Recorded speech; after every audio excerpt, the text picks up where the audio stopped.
So, just driving up and down to Hills Grove, and little town in Sullivan County. Gonna enjoy a night of good music and jamming, and like to talk about just the healing power of music. I don't know if anybody, if anybody even does watch this video, if anybody is even a musician, or is a musician. Music is such a wonderful healing thing, and it's a lot of fun to be able to do it with people, and to be able to just be able to jam with people, and sometimes people that you wouldn't even normally get in touch with or have any reason to be around. You just jam together, and that's your language. That's the language that you speak, and it's pretty awesome.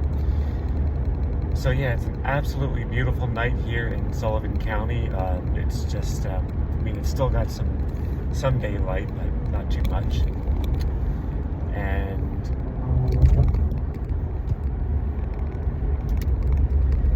we got some snow out here. The snow is starting to melt a little bit, and it looks nice and pretty. So, I don't know, it just felt like doing a little bit of a talk. And of course, kind of wanted to just share any thoughts about how someone has responsibility for their life when they have an invisible disability, be it, it could be autism, or even a hearing loss, or even vision, or even some sort of processing delay. It could be nonverbal learning like I have, but it could also be some sort of aphasia, maybe something caused by a stroke or something. At what point does the disability kick in or stop, and does someone assume responsibility for their actions? And sometimes it can be a very fine line.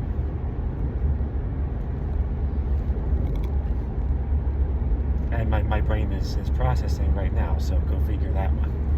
That's why I get quiet. But sometimes it is a fine line, and I do believe that in all cases, an individual should be held to account for their actions, or at least in most cases they should be, for what they say and what they do, except in the most extreme cases when they have absolutely no control, and that kind of boils down into into the dementia and the Alzheimer's type of situations. But beyond that, though, I think in many cases, it's okay to hold people accountable to what they say and do.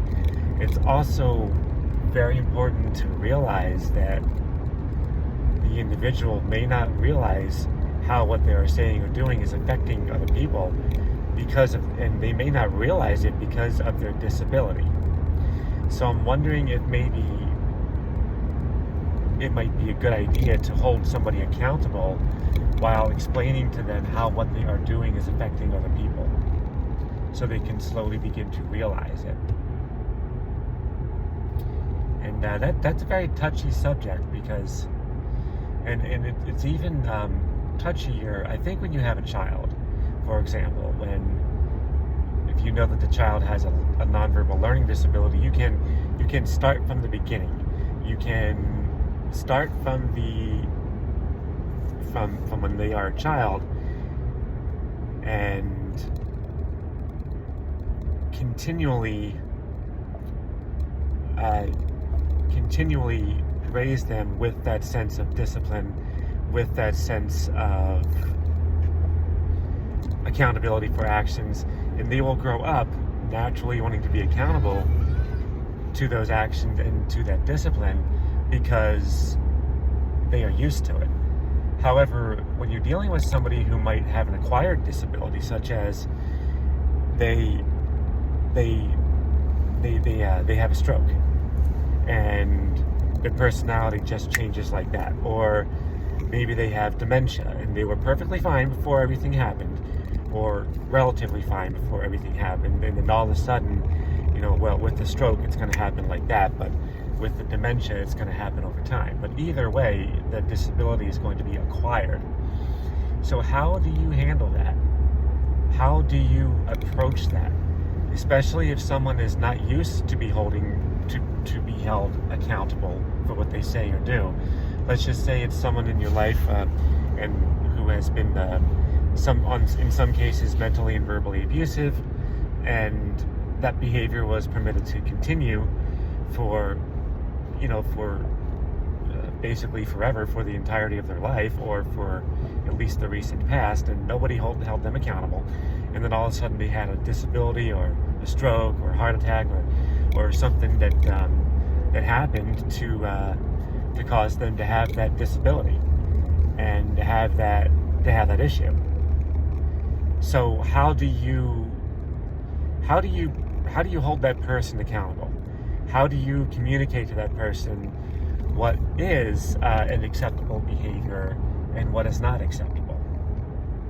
And I am struggling with that now with a family member.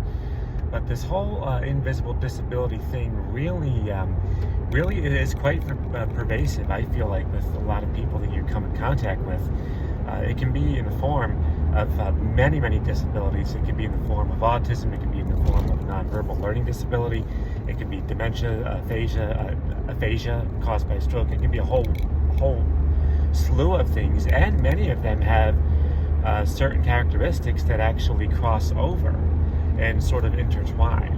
And if anybody does watch this video, I'd appreciate some sort of comment on how you would deal with a situation where you are having to impart boundaries upon someone who has acquired a disability, and before that disability there were basically no boundaries. And so that's what I'm hoping to, if anybody can watch this video, that's what I'm hoping to kind of get out of this. I don't mean to produce the lowest of quality videos. At the same time, I really don't have a living situation where I can really just make videos just yet, because I do live with other people in a very small house. So that's why I'm usually out driving or out walking, and there's a horrible amount of background noise to the videos that I make. So yeah, just food for thought. And I do appreciate you watching this video if you have an opportunity. Thank you.